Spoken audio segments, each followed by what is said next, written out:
नमस्कार दोस्तों। ब्लडी सत्य के आज के इस एपिसोड में आप सभी लोगों के सामने एक ऐसी खतरनाक भूत या एंटिटी की घटना की कहानी लेकर आ गया हूं जिसे सुनना आपके लिए बहुत ज्यादा इंपॉर्टेंट है भाई। क्यों इंपॉर्टेंट है? क्योंकि एक ऐसी घटना है जो घटना किसी के भी साथ घट सकती है। उस शैतानी शक्ति का सामना किसी से भी हो सकता है, और अगर उससे सामना हो जाए और आपने एक गलती कर दी तो दुनिया की कोई ताकत फिर आपको बचा नहीं पाएगी। फिर बचने के बहुत हाई लेवल के उपाय हैं, लेकिन उस स्टेज तक पहुंचना क्यों? एक कहावत है ना, prevention is always better than precaution. मैं सही कह रहा हूं कि नहीं? अगर गलत कह रहा हूं तो कमेंट सेक्शन में मुझे करेक्ट करो। खैर, जो कुछ भी हो, अब कहानी की तरफ आगे बढ़ते हैं। उत्तर प्रदेश के एक छोटे से गांव में दिलीप नाम के एक व्यक्ति रहा करते थे। साधारण सा जीवन जीने वाले, पुलिस में जॉब किया करते थे, पुलिस वाले थे। एक छोटे से गांव में रहते थे। उनका जो पुलिस स्टेशन था एक बड़े से टाउन में था। अब अपने घर से पुलिस स्टेशन तक वो अपनी बाइक से आना जाना किया करते थे। कभी बाइक चलाने का मन नहीं है, थकान है, तो फिर वो बस वगैरह पकड़ते थे। और उस जमाने में बस इतनी ज्यादा चलती नहीं थी, थोड़ी पहले की कहानी है ना, तो इतनी ज्यादा चलती नहीं थी। उनको बड़ी तकलीफ होती थी। हालांकि पुलिस स्टेशन सही जगह पे था, सब कुछ सही था, काम अच्छा चल रहा था, लेकिन खाली ये ट्रैवलिंग की वजह से इनको बहुत तकलीफ हो जाती थी कई बार। तो हमेशा से सोचते थे कि कभी मुझे ट्रांसफ़र मिल जाए और मेरे ही गांव में एक थोड़ी आगे एक पुलिस स्टेशन है, वहाँ पे थोड़ा आराम रहेगा, आना जाना उतना तकलीफ नहीं होगा। एक दिन उनकी किस्मत ऐसी चमकी कि उनका सचमुच में ट्रांसफ़र हो गया, और उन्हीं के गांव वाले पुलिस स्टेशन में। इन्होंने थोड़े से अपनी लगाए थे, थोड़ा जुगाड़ लगाए थे, क्योंकि इनको मालूम था कि गांव का ये जो पुलिस स्टेशन है वहाँ पे बहुत कम पुलिस वाले हैं, रिक्वायरमेंट तो ज़रूर होगी। तो उनने अपना घुमाया, थोड़ा जैसा भी घुमाना था उनको, अपना थोड़ा ट्रिक, उनको वहाँ पर तबादला मिल गया। घर वाले भी खुश, ये भी खुश। बस एक चीज़ की यहाँ पर तकलीफ क्रिएट हो गई, ये कि जैसा मैंने आपको बताया कि इस इलाके में पुलिस स्टेशन कम, पुलिस भी कम थे। तो ऐसा होता था कि जो मॉर्निंग शिफ्ट में काम कर रहा है उसको कभी कभी नाइट शिफ्ट भी लग जाती थी। तो इनको मिली तो मॉर्निंग शिफ्ट ही थी, लेकिन ज़्यादातर टाइम इनको नाइट शिफ्ट में भी यहाँ पर रहना पड़ता था। डिपेंड करता था कि माहौल क्या चल रहा है दुनिया का, गांव का, आसपास के शहरों का क्या माहौल चल रहा है, उस हिसाब से इनको नाइट ड्यूटी भी करनी पड़ती थी। इनके साथ दो और कर्मचारी थे पुलिस के ही। एक का नाम था कमलेश और एक का नाम था निखिल, जो कि इनके घर से ये कोई 500 मीटर के दायरे में ही रहते थे। अब जहां पर इनका घर था वहां से ये नया वाला जो पुलिस स्टेशन था, गांव का ही पुलिस स्टेशन, वो भी थोड़ा सा दूर था। ऐसा नहीं था कि बाजू में ही था। मतलब गांव के इनके घर से एकदम जंगल वाले रास्ते से आना पड़ता था। फिर एक पुराना काली माता का मंदिर था, प्रसिद्ध, बहुत पुराना मंदिर। उस मंदिर के बाजू में ये छोटा सा पुलिस स्टेशन था। अब छोटा गांव तो इतने ज्यादा जुर्म वगैरह होते नहीं थे, लेकिन होना तो जरूरी है भाई, ठीक है। तो इनका रोज का ऐसा था कि रोज अपनी बाइक उठाते थे, अपने दोस्त कमलेश, जो कि दोस्त भी था और साथ में कर्मचारी भी था, साथ में पुलिस वाला भी था, उसको ही बोलते कि चल भाई निखिल को बैठा अपनी गाड़ी में और चलते अपन पुलिस स्टेशन। तो साथ साथ में इनकी ड्यूटी लगती थी ज़्यादातर टाइम, और साथ साथ में ही छुट्टी होती थी। कभी कभी ऐसा होता था कि ये तीनों का टाइमिंग थोड़ा मिसमैच होता था। एक दिन की बात है, इनको ना ऐसा कुछ इनका ऐसा अलग से यार कुछ चल रहा था, शायद कुछ फंक्शन वगैरह गांव में। तो ना इनका जो ड्यूटी का टाइम था, बड़ा वियर्ड सा टाइम इनको मिला था। शाम के 4 बजे के आसपास इनकी ड्यूटी लगी थी, और इनको घर जाने का मौका मिलना था रात के 2 बजे के आसपास। कुछ चल रहा था गांव में ऐसा, ठीक है, ठीक है, कोई बात नहीं। तो अब ये अपना शाम को 4 बजे के आसपास अपनी ड्यूटी करने के लिए पहुंच गए, और रात के 1:30 पौने 2 बजे ये अपने आप घर लौटने लगे। रात के 1:30 पौने 2 बजे। अब निखिल और कमलेश जो थे वो आज थाने में इस टाइम पे आए ही नहीं थे। उनका अलग उनको शिफ्ट मिली थी। थाने पे ये अकेले और इनके साथ एक दूसरा कांस्टेबल। तो जब छुट्टी हो गई तो इन्होंने अपनी गाड़ी उठाए और बढ़िया वो जंगल वाले रास्ते से अपने घर तरफ आने लगे। ये जंगल वाला रास्ता सड़क वाला तो था, लेकिन जंगल काफ़ी घना था। लगभग 5 किलोमीटर का दूरी थी, मतलब इनके पुलिस स्टेशन से इनके घर तक की। बढ़िया लौट रहे हैं, आधा रास्ता क्रॉस कर दिए थे, बीच रास्ते में अचानक से इनको एक औरत दिखाई देती है, जो कि हरे रंग की साड़ी पहनी हुई है, हाथ में एक थाली रखी इतनी बड़ी, उस थाली में इतना मोटा फूलों का माला, इतना मोटा लिटरली, अगरबत्ती है और एक दीपक जल रहा है और भी कुछ कुछ चीज़ें रखी हुई है। इनकी गाड़ी स्ट्रॉन्ग थी, एनफील्ड वाली गाड़ी थी, तो उसका जो हेडलाइट था उससे रिफ्लेक्शन से हेडलाइट के इनको वो दिखा था कि औरत ऐसी खड़ी है। ये शौक हुए कि रात के 1:30 बजे कोई औरत ऐसे कैसे खड़ी है। इन्होंने उस औरत को इग्नोर किए और आगे चल पालो। अब कहानी में आगे बढ़ते हैं। तो हम कहाँ पहुँचे थे कि दिलीप जी उस औरत को देखे, हाथ में कुछ थाली वगैरह थी और उसको इग्नोर करके सीधे आगे चल पड़े। थोड़ी देर बाद लगभग 300-400 मीटर आगे बढ़े होंगे, एकदम सन्नाटा वाला माहौल था, पूरी घनघनाती हुई इलाके में शांति, एक जानवर तक के चिल्लाने की आवाज़ नहीं। पूरा इलाका इनकी एनफील्ड की आवाज़ से डग डग डग डग डग डग गूंज रहा था कि अचानक से वो औरत फिर से रोड के बीच में आती हुई इनको दिखाई थी। इनकी सिट्टी पिट्टी गुल हो गई। कितने भी सिट्टी पिट्टी गुल हो जाए, लेकिन पहले के ज़माने के लोग और गांव के लोग बहुत स्ट्रांग होते हैं भाई मेंटली। बात क्या रहती है कि इन्होंने ऐसी बहुत चीज़ें देखी हुए हैं, बहुत चीज़ सुने हुए हैं, इसलिए अचानक से घबराते नहीं हैं। घबराएंगे तो अंदर ही रख लेंगे, बाहर दिखाते नहीं हैं। अब जो लोग ये सारी चीज़ें ज़्यादा देखे नहीं है, सुने नहीं है, वो अचानक से ऐसे ऐसे हो जाएंगे। लेकिन जिन्होंने बहुत एक्सपीरियंस, और गांव में बहुत सारी ऐसी घटनाएं घटती रहती है, पुराने लोगों ने बहुत सारा ऐसा कुछ एक्सपीरियंस किए हुए रहते हैं, इसलिए कुछ ऐसा दिख भी जाए तो मस्त अपनी गाड़ी चलाते चलाते आगे बढ़ गए।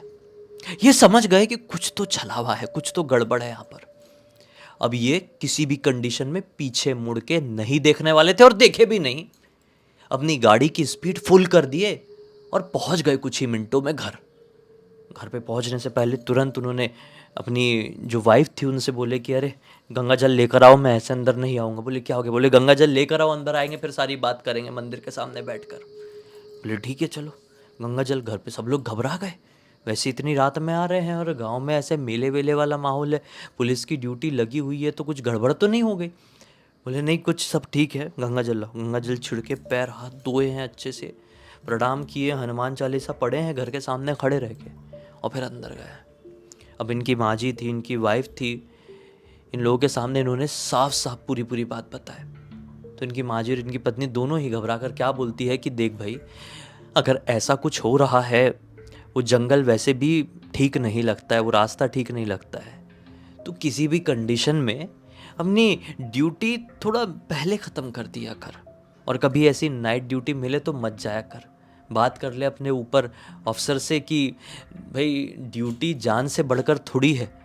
ठीक है भाई, किसी जुर्म को रोकते हुए अगर खुद के ऊपर आँच आए तो उसके लिए कदम उठा भी लेंगे, लेकिन ऐसे भूत प्रेत के चक्कर में क्या भाई, इसके लिए थोड़ी पुलिस वाले बने हैं।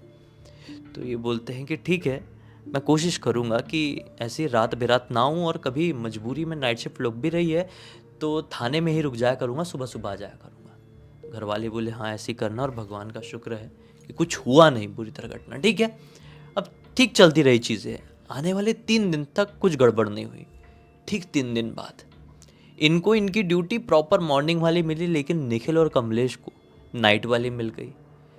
3 दिन बाद तो जो कमलेश और निखिल हैं वो दोनों अपनी ड्यूटी करने के लिए रात में 9 साढ़े 9 बजे के आसपास पुलिस थाने जा रहे हैं अपने घर से, वही जंगल वाले रास्ते से। तो जाते जाते उन्होंने भी आधा रास्ता क्रॉस किए होंगे और उनको वही औरत उसी कंडीशन में दिखाई दी। खाली उसने हरे रंग की साड़ी नहीं पहनी थी, उसने शायद पीले रंग की साड़ी पहनी हुई थी, और वैसे ही ऐसा थाली लेके रोड क्रॉस करके जा रही थी। तो पहली बार दिखी तो ये दोनों ने इग्नोर कर दिया, एक ही बाइक में थे दोनों, और अपना कमलेश ही बाइक चला रहा था, इग्नोर कर दिए। थोड़ी आगे गए, फिर से वो औरत बीच रोड में खड़ी हुई दिखाई दी। दोनों का दिमाग खराब, और कमलेश का तो हाथ झंझना गया। अब निखिल जो था भाई, इसी गांव का रहने वाला था, ऐसी कई घटनाएं, कई कांड निखिल ने सुना हुआ था, लेकिन कमलेश बाहर से आया हुआ था और घबरा गया कि ये क्या देख लिया मैंने। और मन में ये आया ना कि थोड़ी देर पहले ही तो वो औरत दिखाई दी थी पीछे, और हम तो अपनी बाइक में तेज चल रहे हैं, फिर वापस से सामने कैसे दिखाई दे रही है। तो इस चक्कर में सेकंड बार क्रॉस करके कमलेश ने बाइक चलाते चलाते पलट के उस औरत को देखने की कोशिश किया और देख भी लिया पलट के। तो निखिल ने तुरंत पीछे बैठे बैठे उसको टोचा मारा, अरे भाई कमलेश, ऐसा पीछे पलट कर नहीं देखते ऐसी चीज़ों को, और ना ही इनके बारे में बात करते, चल तू सीधे बड़ा वाला थाने की तरफ। तो अभी वो भी कमलेश भी बोली, ये था क्या, ये कैसे हो सकता है, ऐसा बोलते बोलते वो ले गया थाने में। अब थाने में कमलेश ने पूछने की कोशिश भी किया निखिल से, लेकिन निखिल ने कमलेश को कुछ भी नहीं बताया और इनकी ड्यूटी सुबह सुबह ख़त्म हो गई। अब सुबह सुबह जब ये दोनों अपने अपने घर पहुँचे तो अगले दिन की ड्यूटी में कमलेश आया नहीं, छुट्टी से ले लिया बिना बताए। तो दिलीप जी, जिनको कुछ पता नहीं है, और साथ में निखिल भी टेंशन में आए कमलेश को क्या हो गया।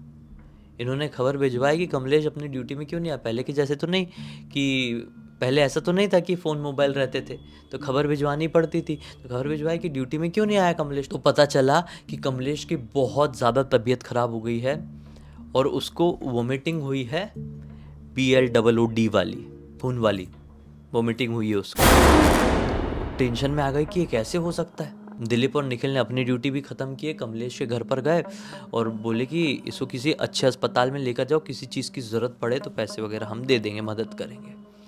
एक अच्छे अस्पताल में ले जाया गया, ट्रीटमेंट शुरू हुआ, लेकिन वोमिटिंग है कि रुकने का नाम ही नहीं ले रही है। एक पानी भी एक घुट पी रहा है ना कमलेश, तो वोमिटिंग हो जा रही है खून वाली। बड़ी खतरनाक कंडीशन। उस हॉस्पिटल से हटाकर दूसरे हॉस्पिटल में डाला गया, बनारस के बड़े हॉस्पिटल में डाला गया, लेकिन कहीं पे भी आराम नहीं मिल रहा है। कई दिन बीत गए, महीने, 1.5 महीने। फिर अचानक से पता नहीं एक दिन निखिल के दिमाग की बत्ती कैसी घूमी और निखिल ने बात बात में दिलीप जी को बोला कि यार ऐसा तो नहीं है कि कमलेश के साथ जो कुछ भी हो रहा है वो रात की उस चुड़ैल की वजह से हो रहा हो। तो दिलीप जी बोलते, रात की चुड़ैल मतलब?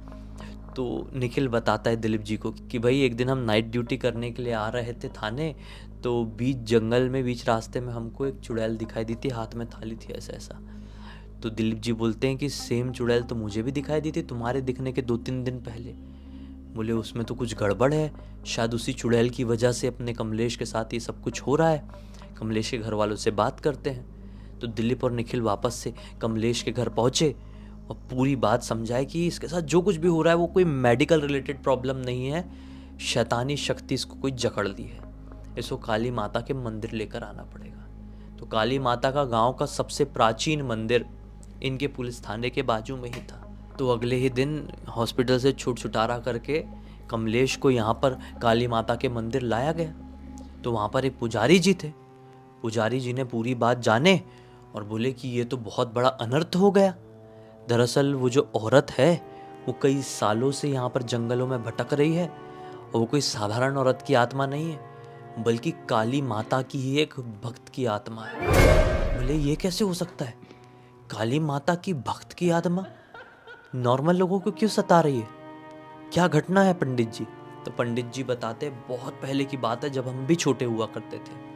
वो जो औरत थी वो वृद्ध थी और गांव के बाहर के कुछ लोग थे शहर के, जो कि काली माता के इस मंदिर के दर्शन करने के लिए आ रहे थे पैदल पैदल। साधन वगैरह बस वगैरह तो ऐसा कुछ नहीं, तो पैदल पैदल आ रहे थे। ये महिला बहुत ही ज़्यादा वृद्ध थी, तो जंगल में ये थक गई, सोची कि थोड़ी देर बैठती हूँ फिर उठ के निकलूँगी। और ये बैठी है, इसकी आँख लग गई और इसके साथ के जितने भी लोग आए हुए थे ना वो सब आगे बढ़ गए। जब ये जागी तो पाई कि अंधेरा हो चुका है और इसके साथ वाले सारे लोग जा चुके, आगे जा चुके मंदिर की तरफ। इसने सोची कि ये तो बहुत बड़ी प्रॉब्लम हो गई। उठ के निकल ही रही थी कि एक जहरीला सांप था, औरत को डस लिया। औरत तो वहीं पर अपना दम तोड़ने लगी। कुछ लोग आते जाते उसको दिखाई भी दिए। औरत ने उन लोगों से मदद मांगने की भी कोशिश की, लेकिन औरत की मदद किसी ने भी नहीं किया। सब उसे देखे कि कोई ऐसी भिखारी औरत होगी, बूढ़ी औरत होगी, ऐसी मर रही होगी, कौन इसके चक्कर में पड़े, ऐसा बोल के उसको छोड़ के चले गए। औरत ने वहीं पर तड़प तड़प के अपने दम तोड़ दिए। आ रही थी काली माता के दर्शन करने के लिए, लेकिन ज़रूरत पड़ी तो उसकी मदद किसी ने भी नहीं किया। इसी कारण से औरत एक खतरनाक प्रेत योनि में चली गई। अभी भी उसी जगह पर भटकती है जहाँ पर उसने अपना दम तोड़ी थी, और आने जाने वाले लोगों को अपने उसी रूप में दिखाई देती है जिस रूप में वो मंदिर की तरफ आ रही थी थाली वाली लेकर। जी हाँ, जिस किसी ने भी उसकी मदद कर दिया उसको यहाँ तक लेकर आ गया मंदिर तक तो ठीक है, और किसी ने भी उसको देख के इग्नोर किया और फिर वापस से पीछे पलट कर देख लिया तो उस आदमी को एक खतरनाक बीमारी हो जाएगी और फिर कभी भी ठीक नहीं हो पाता, और उसकी भी वैसे ही तड़प तड़प के मृत्यु होती जैसे कि उस औरत की हुई थी, क्योंकि उस औरत की किसी ने मदद नहीं किया था, बस वो इसीलिए सभी से अपना बदला लेती है।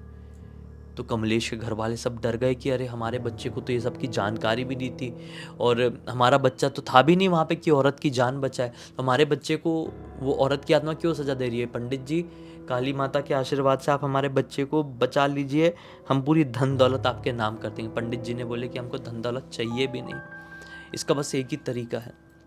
वो जो औरत थी उसका इस दुनिया में कोई नहीं था, उसकी मृत्यु हो गई थी, उसके अंतिम संस्कार का कार्यक्रम भी किसी ने शायद ठीक से किया नहीं होगा। काफ़ी समय पहले की बात है तो हमको पता नहीं है इतना, लेकिन बेशक नहीं किया होगा। हम उस औरत के नाम का पिंडदान करते हैं, पूरे 101 ब्राह्मणों को भोज कराते हैं, पूरे गांव में काली माता का एक बड़ा हवन करा के भंडारा रखवा देते हैं, और फिर बाकी सब कुछ काली माता के चरणों में सौंप देते हैं। लड़के को भी, कमलेश को भी काली माता के चरणों में सौंप देते हैं कि इसकी कुछ गलती नहीं है माता, आप बचा लो, आपकी एक भक्त की आत्मा ये सब कुछ कर रही है, माता आप ही बचा सकती हो। सब कुछ किया गया और आप विश्वास नहीं मानोगे, काली माता के आशीर्वाद से कमलेश की तबीयत में अपने आप सुधार आने लगा। अपने आप जो कमलेश अब बोलने, कुछ करने, अपनी जगह से एक कदम हिलने के लिए सक्षम नहीं था, वही कमलेश अब उठ के टहलने जाने लगा, भूख लग रही तो खाना मांगने लगा, लोगों से बातचीत करने लगा, मिलने जुलने लगा, और आने वाले 3 महीनों में कमलेश पूरी तरह से हष्ट पुष्ट हो गया। कमलेश के हाथों से वो नौकरी तो चली गई, क्योंकि ऐसा थोड़ी होता है, ज़िंदगी भर तक थोड़ी रहती है, एक टाइम पीरियड होता है फिर चली जाती है चीज़ें, चाहे गवर्नमेंट हो या प्राइवेट, आपको पता ही होगा। तो वो नौकरी तो चली गई लेकिन कमलेश की जान बच गई। उस दिन के बाद से कमलेश को और पूरे गांव के लोगों को सीख मिल गई कि जीवन में कभी भी ऐसी शैतानी शक्ति से सामना हो जाए तो उसे पलट कर ना देखें, मदद करें या ना करें, उसे इग्नोर कर दें, पूरी तरीके से इग्नोर करना है। और सबसे बड़ी बात, कोई जीता जागता है और किसी को हेल्प की ज़रूरत है तो उसकी हेल्प करने से कभी पीछे ना हटे। तो ऐसी कई शैतानी एंटिटीज़ होती है जो जंगल में दिख जाती है, चलते हाईवे में दिख जाती है। तो मैं ये नहीं कह रहा हूँ कि रुके और उनको लिफ्ट दें, लेकिन कभी ऐसा कोई दिख जाए ना तो घबराना नहीं है, उसको पूरी तरीके से इग्नोर करके आगे बढ़ते जाना है, क्योंकि ऐसी चीज़ों को इग्नोर करोगे तो वो आपके पीछे नहीं आएगी। ये एक बहुत बड़ा पैरानॉर्मल दुनिया का थंब रूल होता है, इग्नोर करो और इनसे बच जाओ। इस पूरी घटना की जानकारी मुझे हर्षित ने इंस्टाग्राम पर नहीं, हाँ इंस्टाग्राम पर ही लिख कर भेजा, और हर्षित ने बोला कि भाई मेरा एक यूट्यूब चैनल भी है, उसकी लिंक वीडियो के डिस्क्रिप्शन बॉक्स में डाल देना एज अ शाउट आउट। तो मैं डाल रहा हूँ, तो आप लोग चाहें तो उसका गेमिंग चैनल, गेमिंग देखना पसंद हो तो हर्षित के चैनल को चेकआउट कर सकते हैं, उससे जान भी सकते हैं कि भाई ये सब कुछ घटना तेरे नाना जी थे हर्षित के, वो जिनके साथ घटना हुई थी, दिलीप जी। मैंने सोचा ये आपके सामने लेके आना तो बनता है कहानी भाई, बड़ी इंटरेस्टिंग, बड़ी डरावनी है, तो ले आया। बस अब तक देख लिए तो लाइक ज़रूर कर देना, चैनल को सब्सक्राइब करके बेल आइकन दबा के ऑल के ऑप्शन में क्लिक करना, क्योंकि इसी तरह के हैरान कर देने वाले खौफनाक वीडियोस डेली आप लोग के सामने लेके आता रहता हूँ। इंस्टाग्राम के लिंक इस वीडियो के डिस्क्रिप्शन बॉक्स में मिल जाए, क्लिक करके डायरेक्टली वहाँ पे पहुँच जाना, और इसी तरह की कोई भी कहानी, टॉपिक या जानकारी आप लोग के पास भी है तो लिख भेजना।